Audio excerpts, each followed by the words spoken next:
That's a little shitty. Well, what's happening, ladies and germs? This is the PackerMan, and welcome to today's edition of The Fuel. Obviously, I am not in my office right now. It's kind of in a state of disrepair at the moment because of the fact that I was putting up some new gaming shelves for my video games, and it's quite a mess in there right now. So I'm out here in my living room doing this review here today. And today we're going to be reviewing the shitfest that was the 2019 Drydene 400 at Dover. Yeah, as I said, I'm not going to make any bones about it. This race was fucking trash. It really seems like the latter portion of this year is really starting to expose this this race package as being, you know, total garbage outside of the mile-and-a-half tracks, and this race on Sunday was no exception. But this little shitties here. What you want? What you want? Yellow cat. Yellow cat. And there's the other one. Yellow kitties.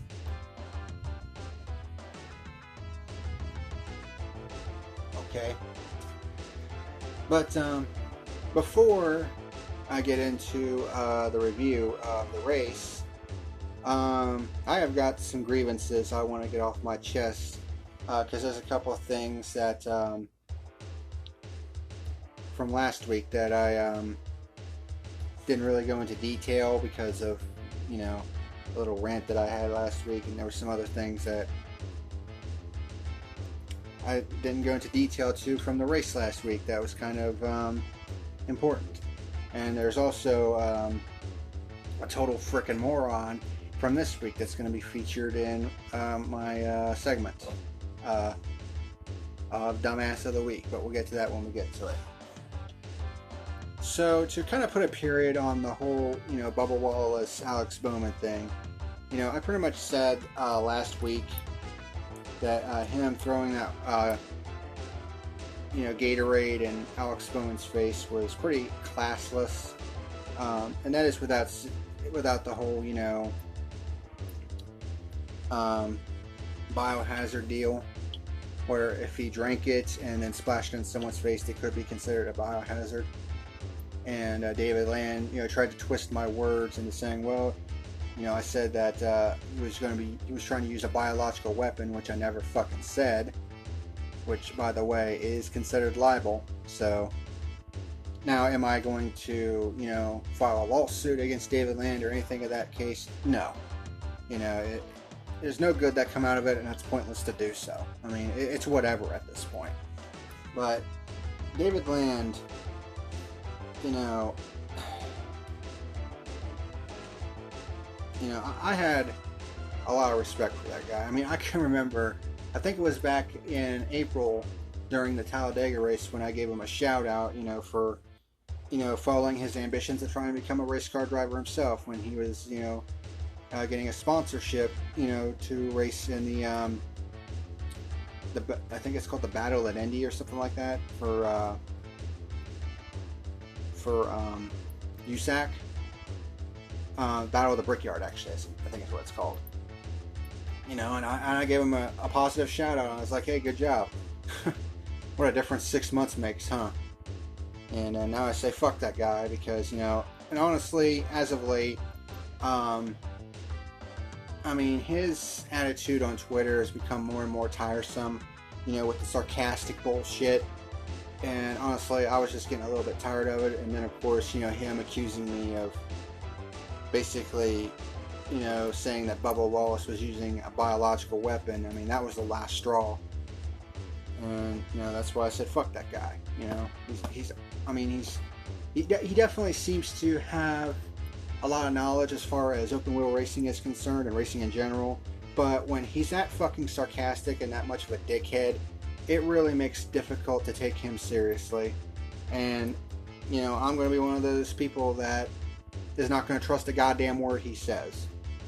Because, I mean, if he's going to be that fucking ignorant, then I honestly have no time for him. And he really needs to watch with sarcastic shit and twisting people's words around, which he seems to love to do a lot.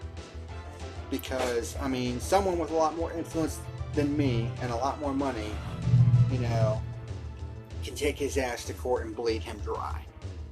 You know, because that is considered libel. I mean, because when you try to accuse somebody of saying something that they never said, or accuse them of something that they didn't do, that's defamation. That can be considered defamation. And the way he did it was considered libel because it was written in a tweet. You know, some people might scoff at that, but facts are the facts.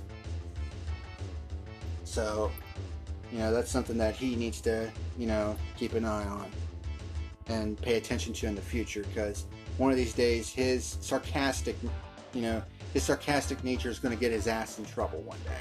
And I will be there to fucking laugh in his face and say, I fucking told you so.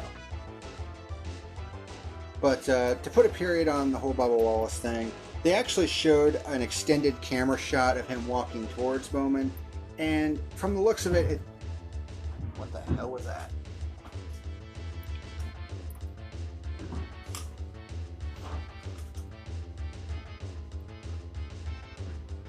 Oh, I guess it was somebody moving their trash can. But it didn't look like he took a drink out of the bottle, so I think we can put a period on that and say, yeah, it's a non-issue at this point. But that's just something to remember in the future, that there is precedent in that it can be considered a biohazard. And if you would have had something contagious, and Alex Bowman and the chief medical director that was right there, and Jeff Gordon as well. As it turned out, the third person that was there in the black shirt, that was Jeff Gordon, checking in on Alex Bowman.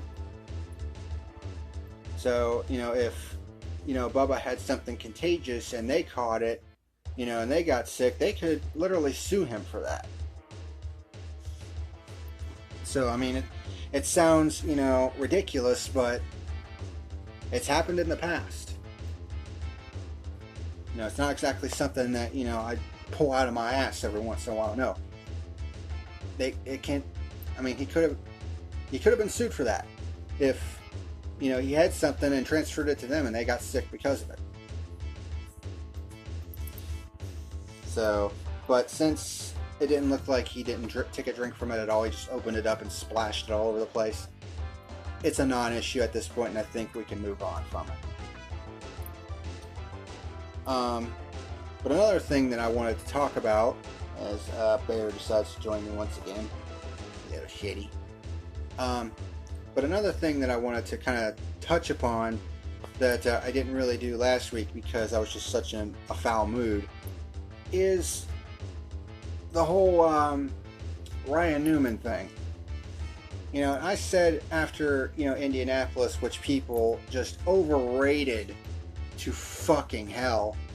And it's like, you know, when Jeff Gluck did that poll and 64% of all the voters said it was an enjoyable race, I literally wanted to pull my own fucking eyeballs out. And I was like, because I was just like, what are you seeing that I'm not seeing? And Eric Estep even gave it a 70 on his Groovy gauge, which basically amounts to a 7 out of 10. And I was just like, what is this? I mean, what are you guys seeing that I'm not? Because from what I saw, the race was a total fucking dumpster fire. Okay, it was a fucking high-speed freight train. You couldn't pass whatsoever. I mean, there were... Cat, watch the calls. Damn it. You've already given me all kinds of damn scratches. Quit that. No. No. No. Come on. Come on. Down. Cat. I've already got enough scratches on my leg as it is. But yeah, people were just overrating that race to hell, and it's just like, why? It was a high-speed freight train, a high-speed parade, whatever the fuck you want to call it. There were 0 pure lead changes the entire day. I mean, what was entertaining about that race?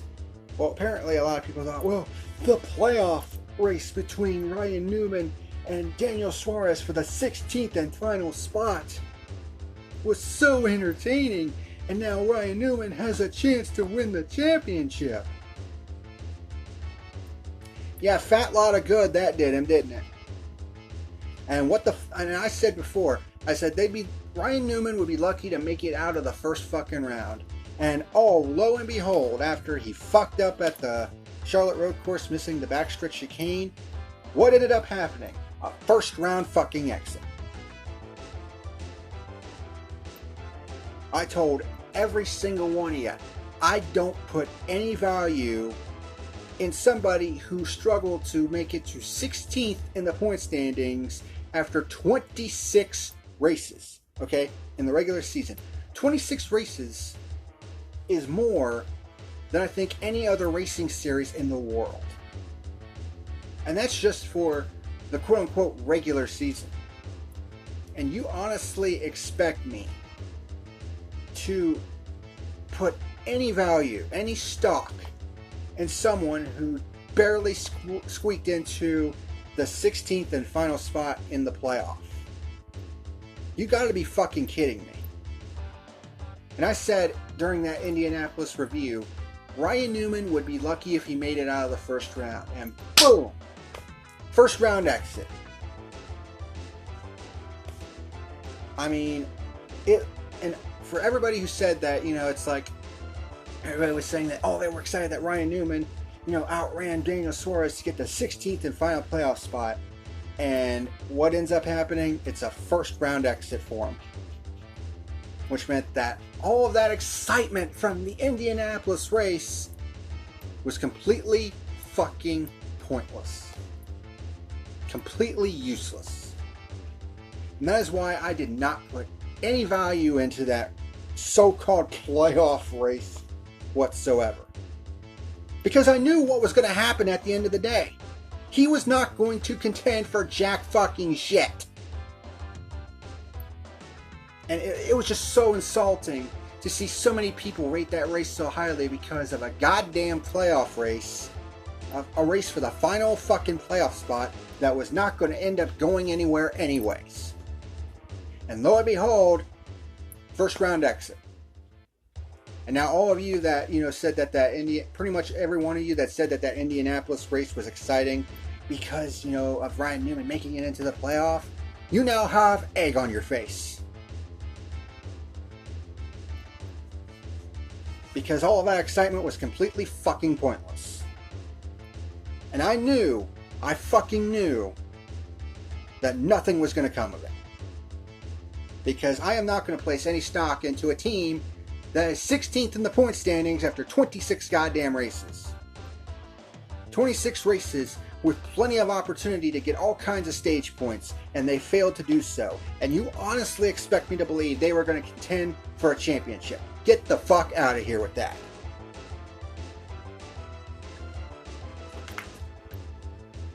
Now, I will give Ryan Newman and that 6 team some credit. I mean, in those first 2 races of the round of 16, I mean, they had a top 10 at Las Vegas, and then they actually had a fucking top 5 at Richmond. Like, they were actually contenders for the win at one point. Like, legitimately. And I was like, huh. They're actually starting to make some improvements to their, you know, it seems like they're making some vast improvements here late in the season. You know, which I will give them credit for. But then when Ryan Newman screwed the pooch, you know, at the backstretch chicane, that was pretty much it. And what did they do at Dover this week? They didn't do jack shit. So they're basically, you know, lower tier ways. You know, they basically, I mean, I think they finished like 3 or 4 laps down. Back in like 25th or something like that. So yeah, championship contender my fucking ass. And I told each and every one of you that he was not going to contend for the championship. I mean, realistically, if we're going to have to keep this godforsaken playoff format, it should only be the top 10 in points that get in. Because I don't place any stock in the back half of the field. Because, you know, what have they done to try to convince me that they would contend for a championship.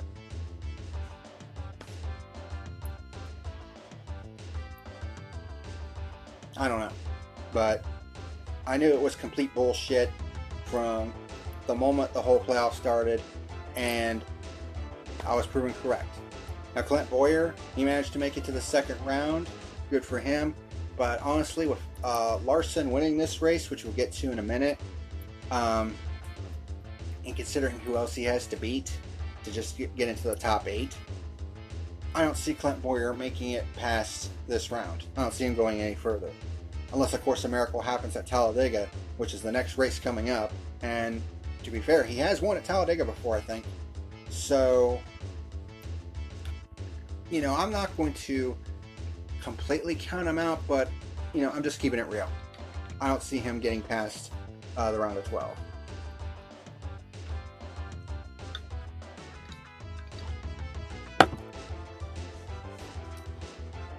Which leads into my next segment, concerning the Dover race this week. Because there was a certain someone who works for NASCAR who's, you know, a big name in NASCAR based on his last name, that basically made a complete and total ass out of himself. So let's go ahead and talk about him. It's time for the dumbass of the week.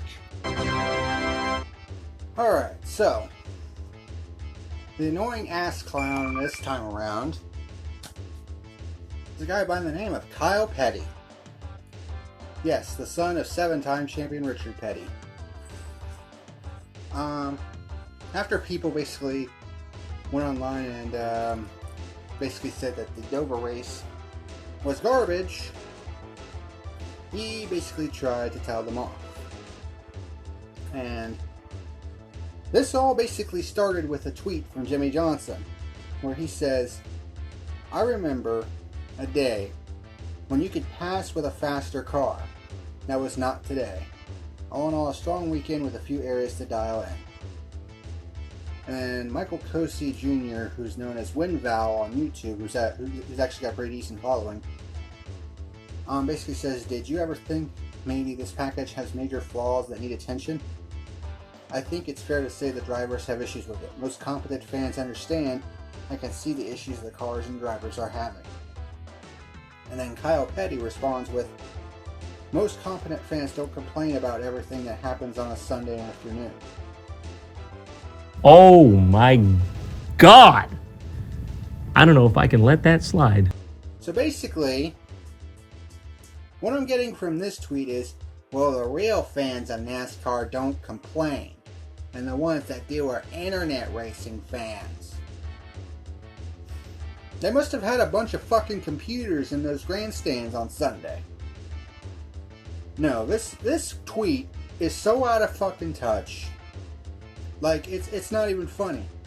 It's like, we watched all 400 miles of that fucking race on Sunday.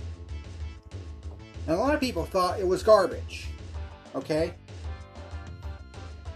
And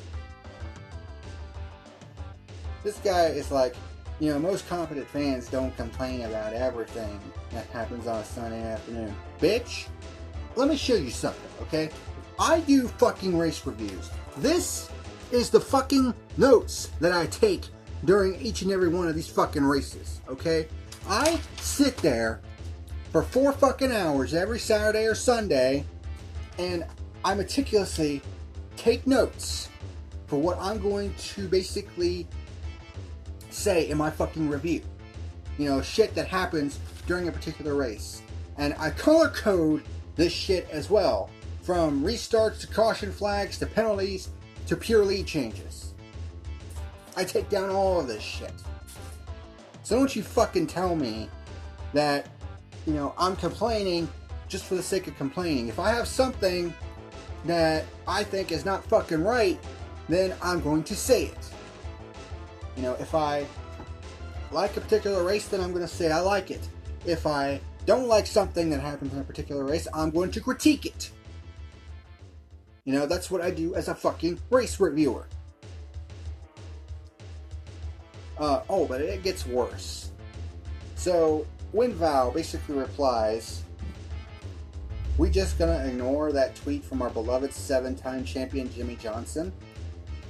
And Kyle Petty's response, and this just shows how fucking ignorant this guy is. His response to that tweet is, yes.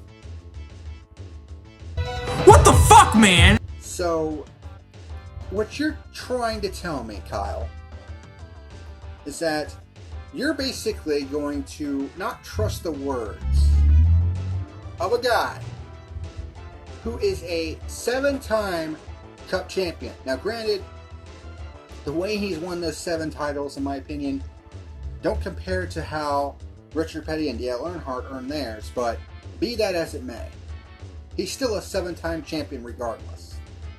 And he also has 83 career Cup Series victories,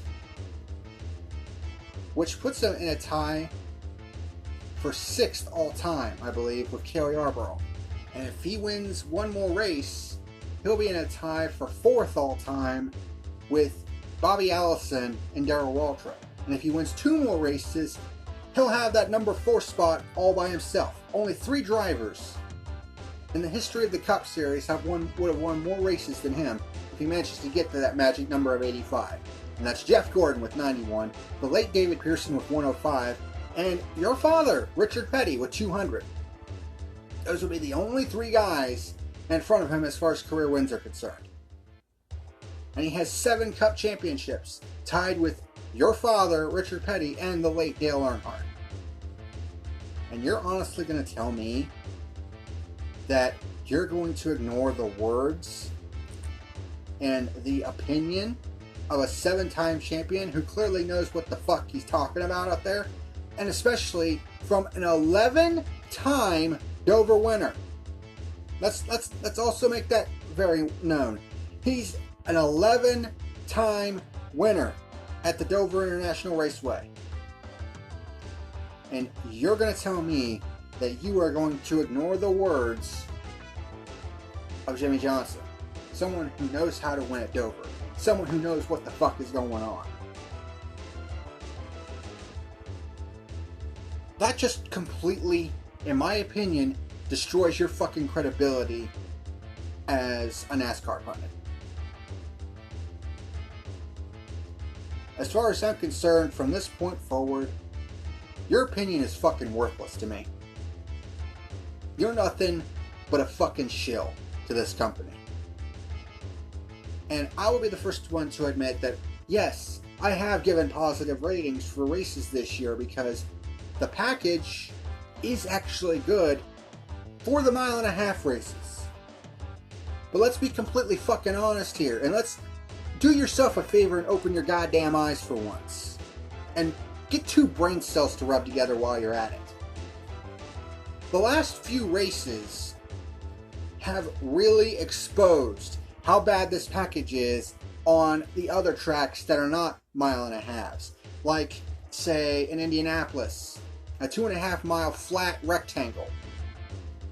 Or say, Richmond. We saw how bad that race was. Indianapolis, an absolute fucking dumpster fire of a race. This race at Dover, which was complete and total fucking garbage, with only 1 pure lead change the entire day, and basically it was almost impossible to pass, and the only way you could really get a pass done is if other cars got in the fucking way. Is that what we consider good racing now? I don't fucking think so. Get your fucking head out of your ass, Kyle Petty. Because, you know, as far as I'm concerned, you're in the same boat as fucking David Land. Your sarcastic bullshit tweets, it just makes you look like a fucking Neanderthal. And you know, despite your fucking last name, you were nowhere in the fucking league that your father was or your grandfather was.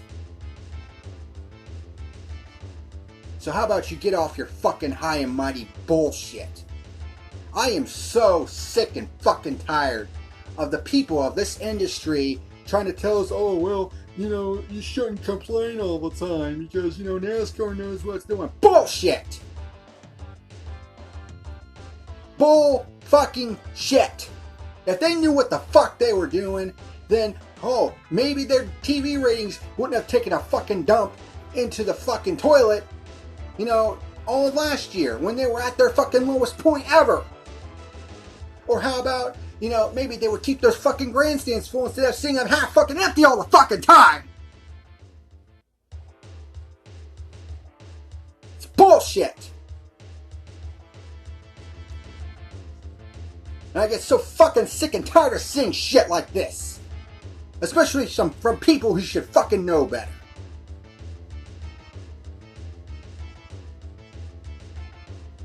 And then he ends it off by saying, okay, I'm out. Complainers win tonight. Have a wonderful week and be sure to get your complaints in early for next week's race. Love each and every one of you. Mean it. Fuck you. That's what I gotta say to you, Kyle Petty. That's what I think of you now. Fuck you. That's what you get from me for your sarcastic bullshit. You get a middle finger. And as far as I'm concerned, you have joined the ranks of David Land, Dave Moody, Steve O'Donnell, and Brian France as people in the industry or pundits of the industry that I will just not give a flying fuck about. And I will never fucking trust your opinion again. I'm done with your ass. And then he put out a tweet that said, oh, new episode of Coffee with Kyle is now available on YouTube. You can take that coffee and stick it up your fucking ass. Fucking punk ass bitch. And that's what I got to fucking say about all that. Kyle Petty is my dumbass of the week.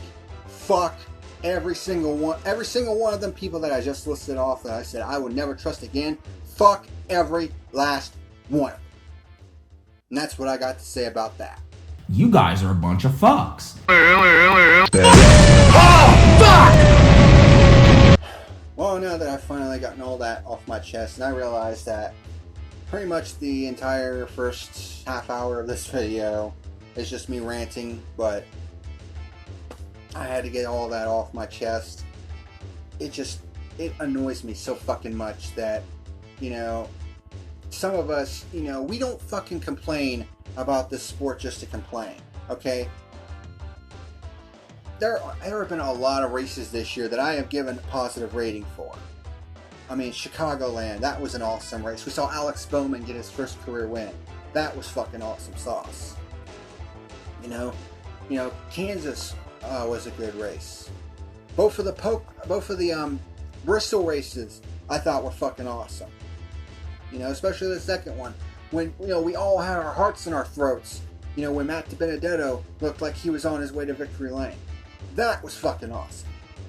The Coca-Cola 600, a race that I have panned for years.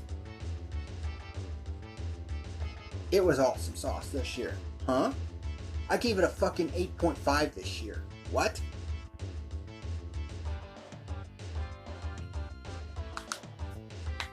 But no, we're not allowed to complain because we complain all the fucking time. No, we fucking don't. Shut the fuck up with that shit.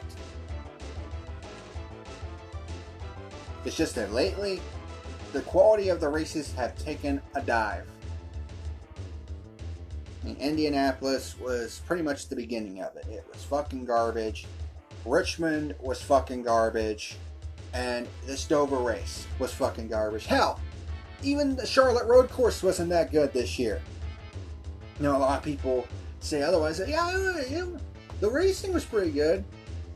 Yeah, I mean, there were some good things that happened in that race. I mean, Chase Elliott's, you know, bull rush back to the field after fucking up midway through the race. That was pretty cool, I will admit. You know? But seeing all of that driver fail, you know, that happened during the race, and seeing all of them goddamn caution flags, and seeing the absolute incompetent officiating, the worst officiating I've seen this year. I mean, it really brought the enjoyment level of that race down for me. I know a lot of people enjoyed it, but, you know, when I take everything into perspective, it was still a solid race. I still gave it an above average rating. It could have been much better though. We could have done without all the fucking caution flags. NASCAR needs to learn to use local fucking yellows. Because some of the cautions that were thrown in that race should not have been caution flags. Period. They need to learn to local yellow on road courses. Period.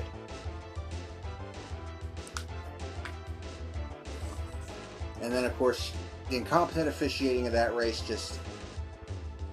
it just made it not as good as last year's race. I'm sorry.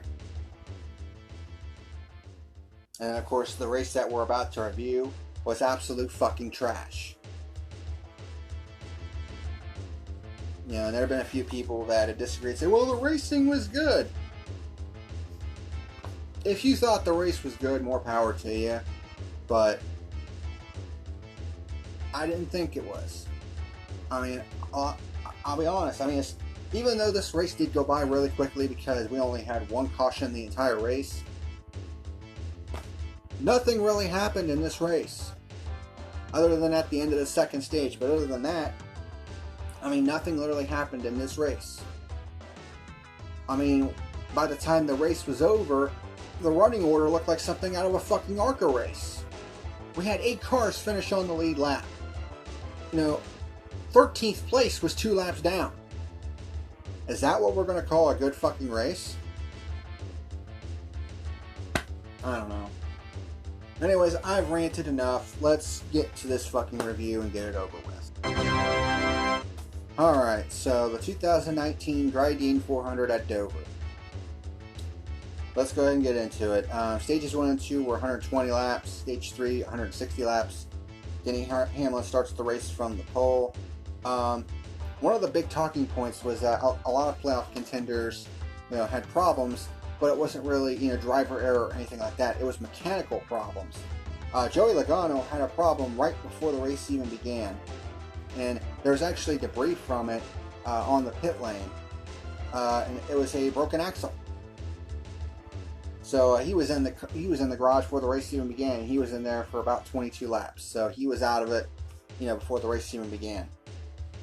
Hamlin leads lap 1.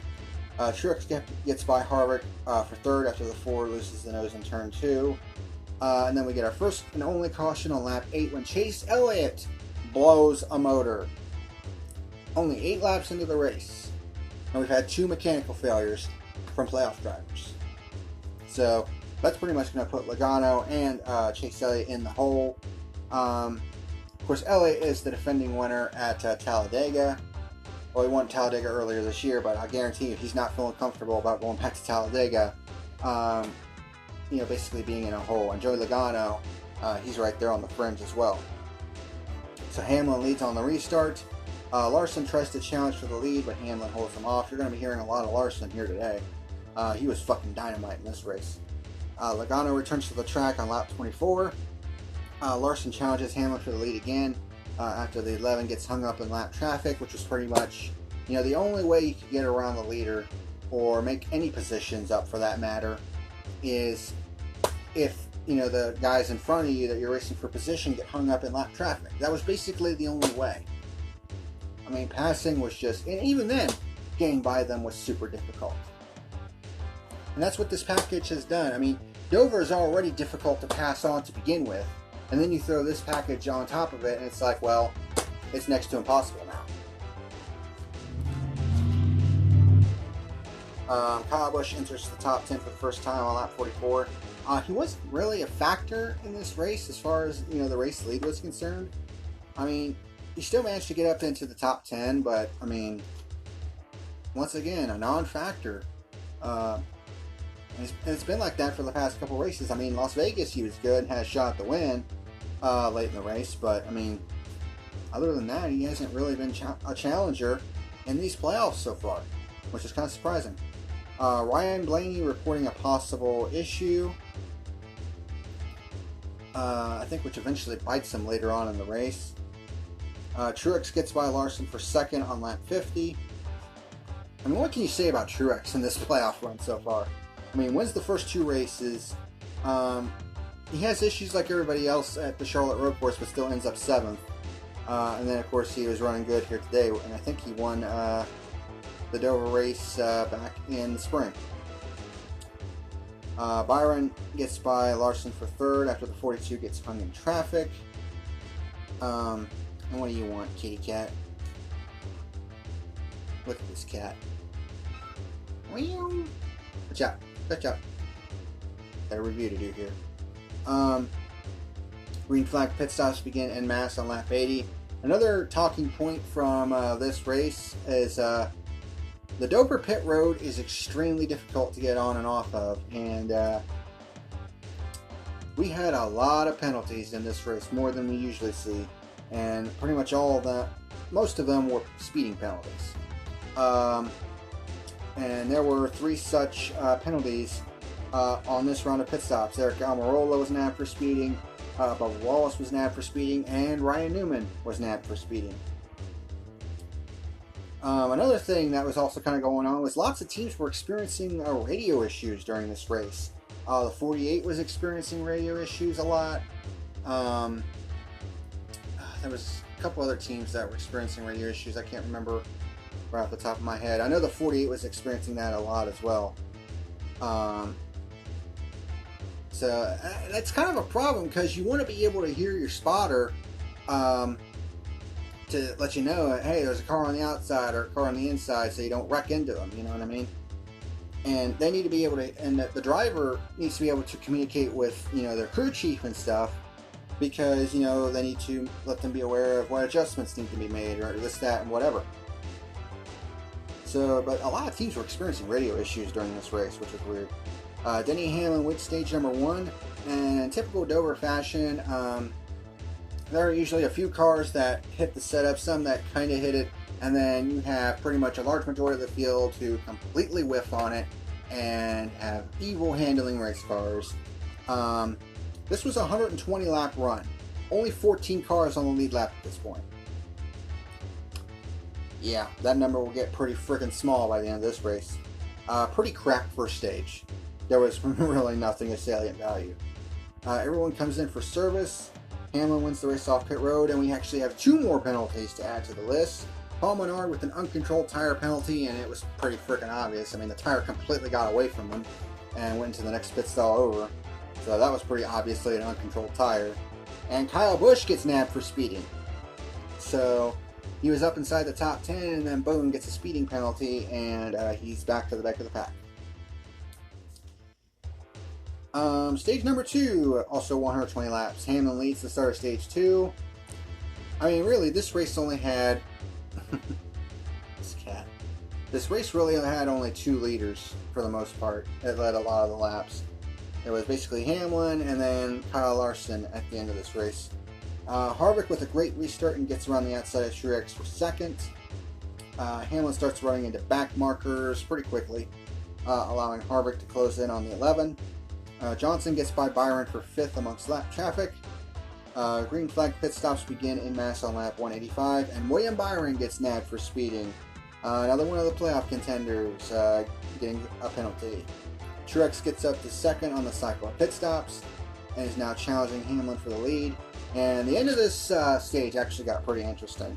Harvick starts closing in on the front 2. It's pretty obvious at this point that aero is a huge factor in this race. Kyle Larson starts challenging Harvick for 3rd and takes it in turn 1. Truex finally gets a run to the outside of Hamlin off of turn 2 and takes the lead. So our one and only pure lead change of the day, Martin Truex Jr. on lap 229. More than halfway through this race, and it's the only one that we're gonna fucking see. 1 caution, 1 pure lead change. Hamlin and Larson start chasing Truex for the lead, with Larson taking 2nd from Hamlin. All this was being done in amongst all the lapped cars, and Logano was being a huge prick as usual. And Martin Truex Jr. Wins stage number 2. Watch the freaking calls, cat. Damn it. Quit that. No. No. Stop.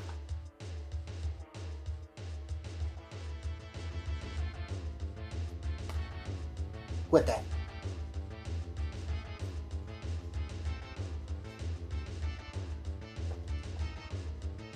So Martin Truex Jr. wins stage number 2. The end of that stage was actually pretty interesting. And then it looked like the broadcast had a bit of a glitch where it actually went into radio mode from the looks of it. It had like a picture of the track and the sound was all radio-like and shit. Kind of similar to what happened with a couple of the IndyCar broadcasts this year. Quit fucking clawing me, cat. God damn it.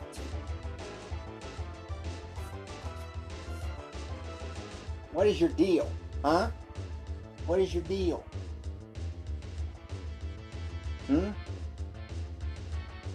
is your deal?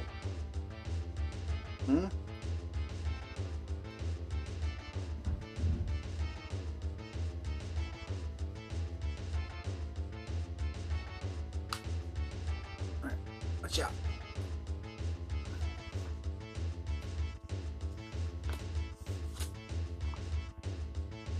Everyone comes in for service. Larson wins the race off pit road. One of Truex's crew members actually slipped coming around to the left side of the car, and the air gun actually got switched, so that cost them 5 spots on pit road, and it was damn near impossible for him to get back. So Larson basically takes over the lead, and that basically wins him the race by winning the race off pit road. This was at the beginning of stage 3, by the way. The race was literally decided with 160 laps to go.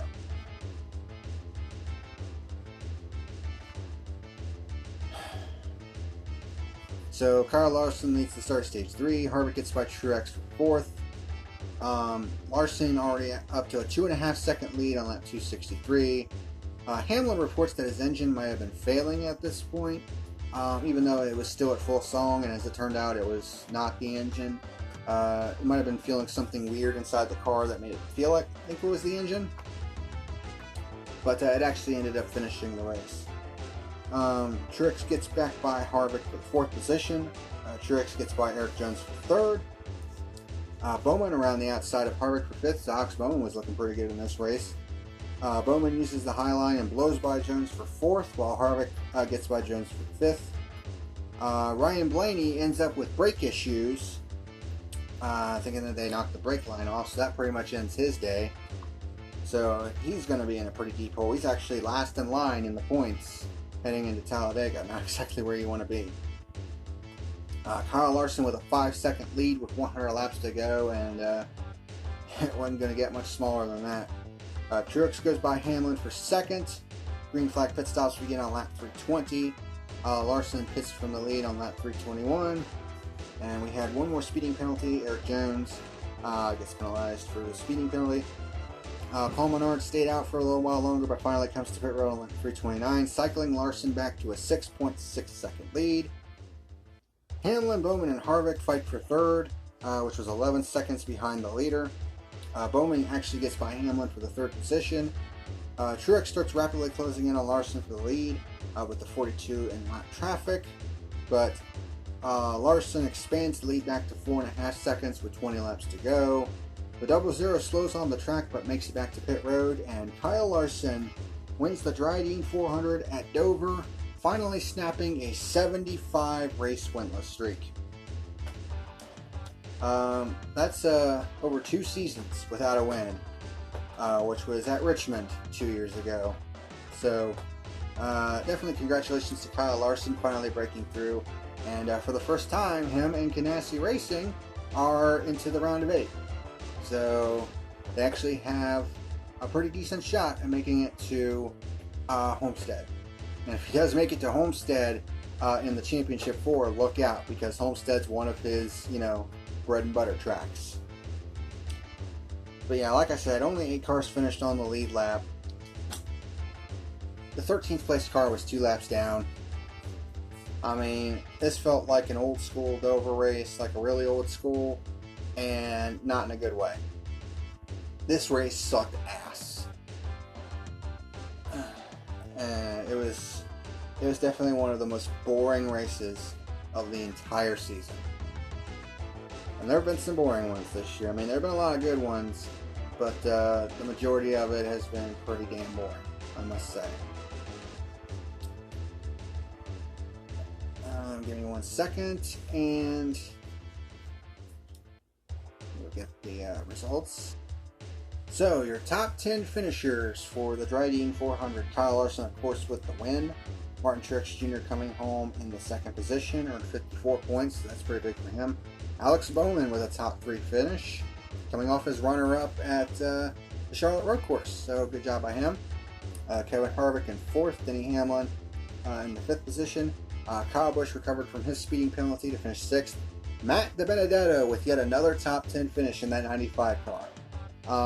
It's going to be really interesting to see what he does when he gets into that 21 car, because I think the 21 is pretty decent equipment.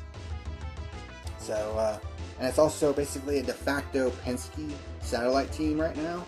So, it'll be interesting to see how that goes when he's behind the wheel of the 21 next year. I think he's going to do some great things. Jimmy Johnson comes home in the 8th position, Kyle Busch in 9th, and Clint Bowyer rounds out the top 10. So, let's go to the current point standings, 1 race into the round of 12.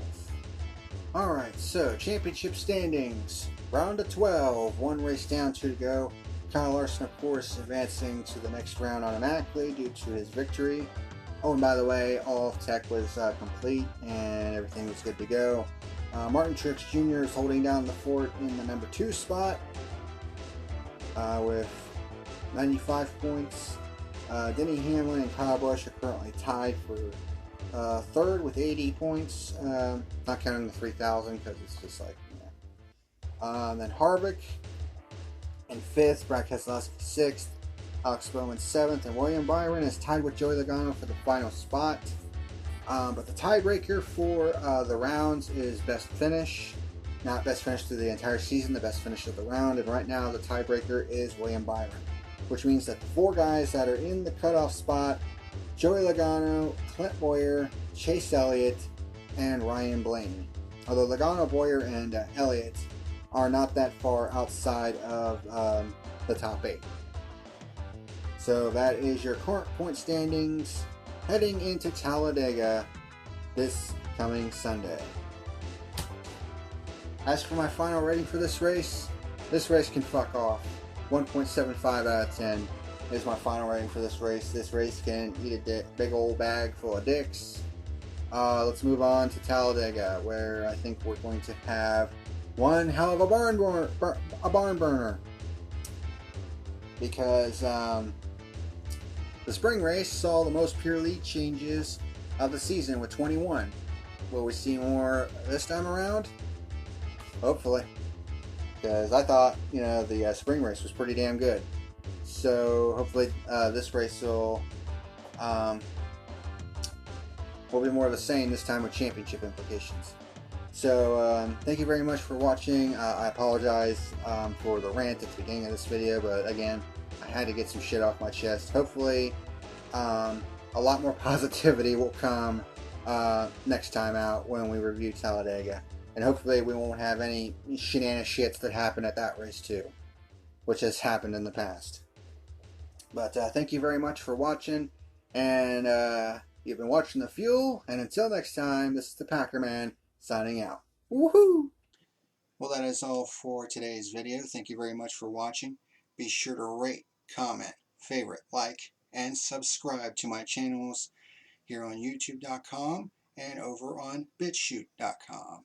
If you would like to sponsor my channel, go to my channel page at subscribestar.com.